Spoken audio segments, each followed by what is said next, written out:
and welcome to our maiden voyage of the All Sun Devils podcast. I'm Howard Balzer. With me is Deputy Editor Donnie Druin and Millard Thomas, who, man, behind the scenes, he can do it all. And we're going to have a little fun today and get you all interested more in Sun Devils football. Of course, you're probably maybe you don't have to be interested more because you're already on this site.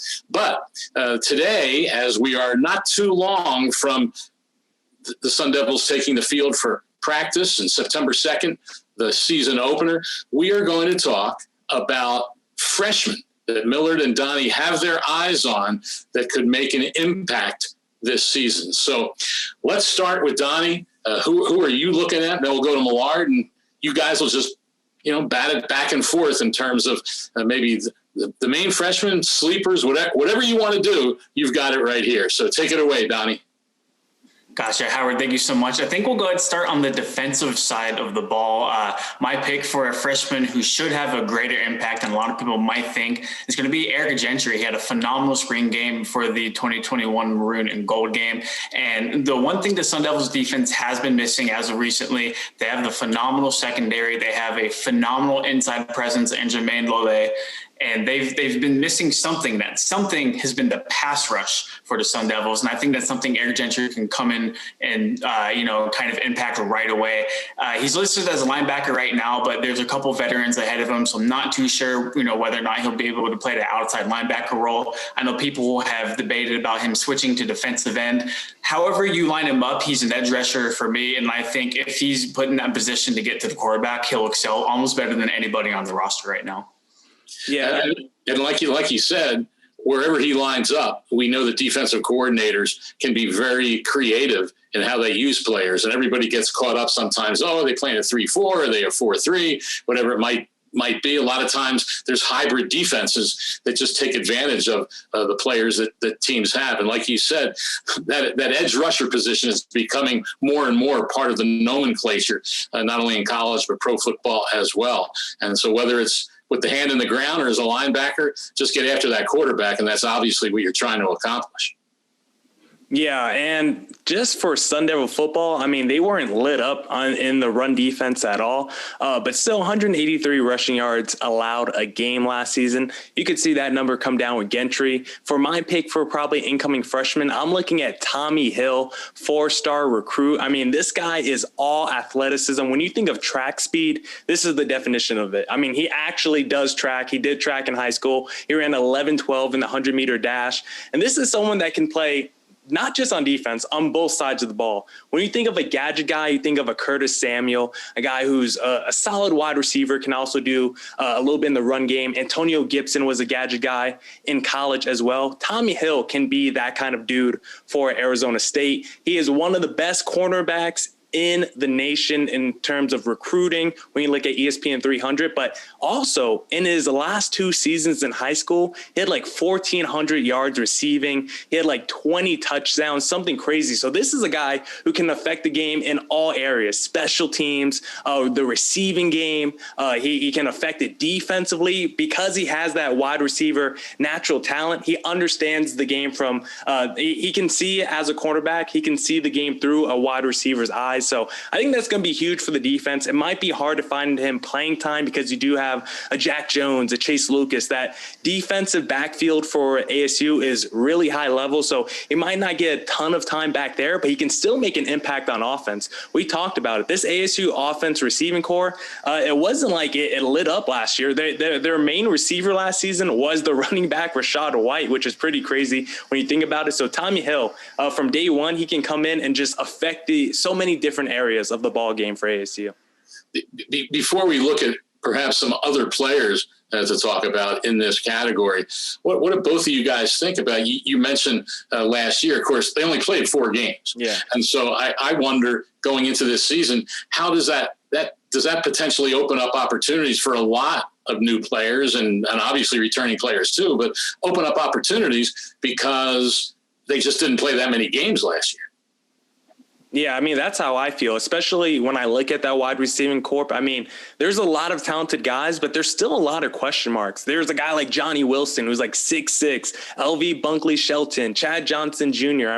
There's a lot of dudes who came in as high profile talents, 4-star guys. And I'm just not too sure what how tangible they are on the football field. I just haven't seen a ton of it, because they only played 4 games last year. So for a lot of these dudes, I want to see what they look like in year 2. The running backs from last year in that freshman class, they look like studs. I'm not worried about the running backs. It's the wide receivers I probably have more questions about. So what's your thought on that, Donnie? Sorry. The really good thing about that and about having a solidified like number 1 X receiver is that you're able to kind of let the people beneath him play, and you're able to see kind of who's going to step up and be that number 2 and eventually take over that number 1 role. Whenever Brandon Ayuk was with Arizona State, we saw it with Frank Darby. We were supposed to see who was, going to step up and be ASU's number 1 receiver last year, but Frank Darby got hurt week 1. And, like you guys have already alluded to, they've only played 4 games. So there's not a whole lot of film and a whole lot of actual game reps that we saw from the 2020 season that could be put forth towards 2021. And when you look at the Arizona State receiver depth, there's a lot of really high ranked recruits in there, but there's really nobody that has quote unquote separated themselves from the pack quite yet. And that's where I think a guy like Tommy Hill can come in and maybe throw his name in there either on the offensive or the defensive side of the ball. Who are some other guys in that freshman category? And again, we talk about freshmen, like true freshmen, are the guys who were with the program last year and didn't play that much, so they're still considered freshmen. So who are some of those other guys in that situation? Yeah, for me, I'm going to stay with the wide receiver corps. I'm looking at Junior Alexander.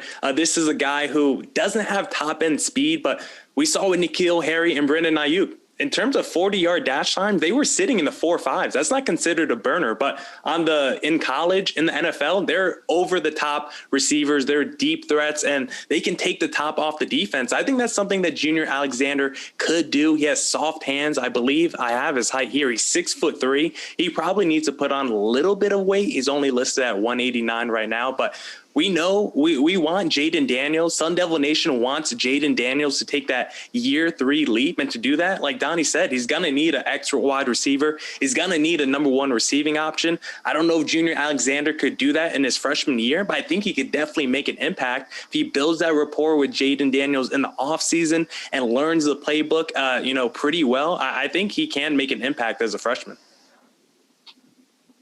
Yeah, I don't think there's any doubting what Junior Alexander can do. And I think to kind of hightail off of your point, I think it's going to all depend on opportunity, because I do think if he's given the opportunity that he will definitely exceed in that wide receiver core. And, I know I just said probably 2 minutes ago that there wasn't really one guy that had established themselves, as a number 1 receiver for Arizona State. But I think Junior Alexander has the best chance out of anybody to go ahead and do that. I'm also going to take on the offensive side for, another freshman breakout candidate I'm looking at. I know Ezra Dotson Oyatade is the very popular pick here. For the article that's coming out for us, he was the unanimous staff decision pick, and you can't go wrong with him. One of the highest ranked center prospects in the country coming in.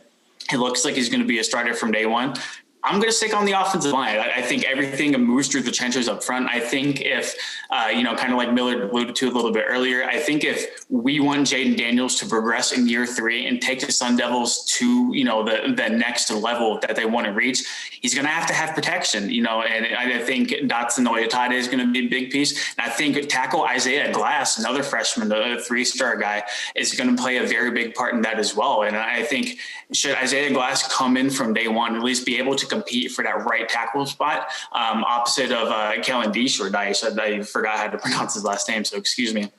On the opposite side of Kellen, I think between him, the Sun Devils interior, and then Glass on the right side, I think that's a really, really good starting offensive line to start out with for the year.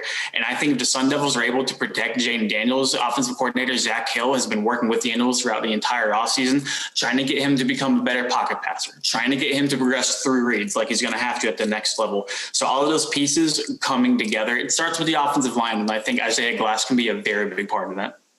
It always does start and end with the offensive line. Very rarely do you see consistent offense without a good offensive line unit. But, both of you guys mentioned year 3 for Daniels, and that's something I'm very curious about this team, especially.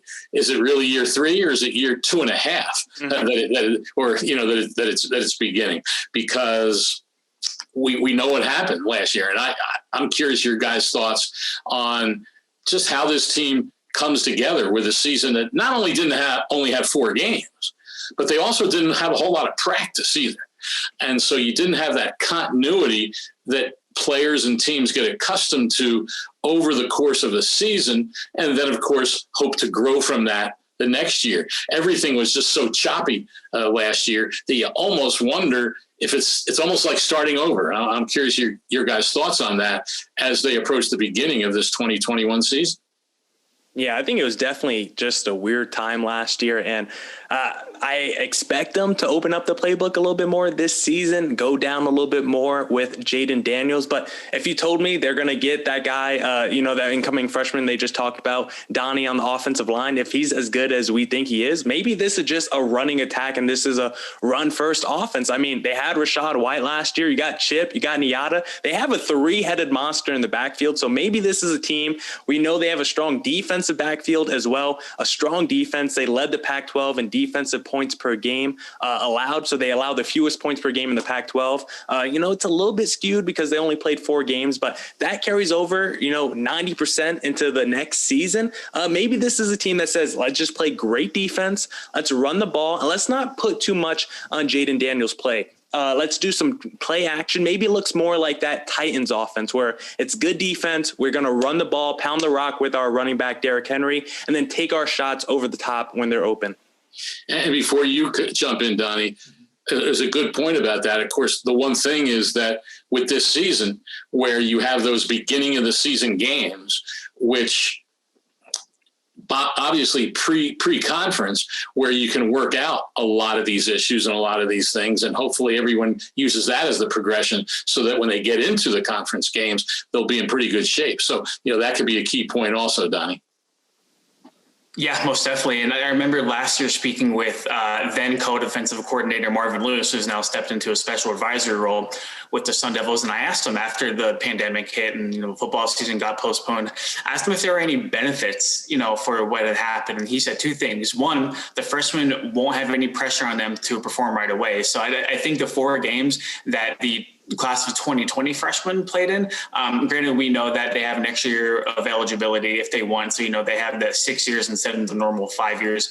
But they got 4 games for, essentially free. And I remember, I forgot who it was, but I think it might have been Dabo Swinney who called it a golden ticket for another year of eligibility. So I think those guys maybe got an extra year in. Kind of free of charge on their total playing careers.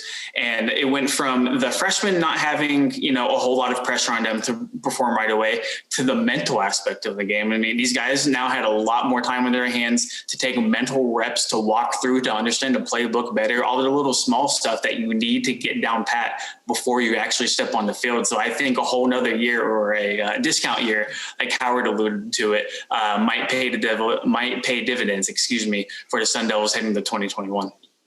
Well, if you guys have some further thoughts, we can get them to close out this All Sun Devils podcast. But that point you made up about those guys given that extra year of eligibility sounds like a good subject for the next podcast in terms of what players that got that extra year where they would have had to leave now will be able to continue playing and who might really benefit from that, guys.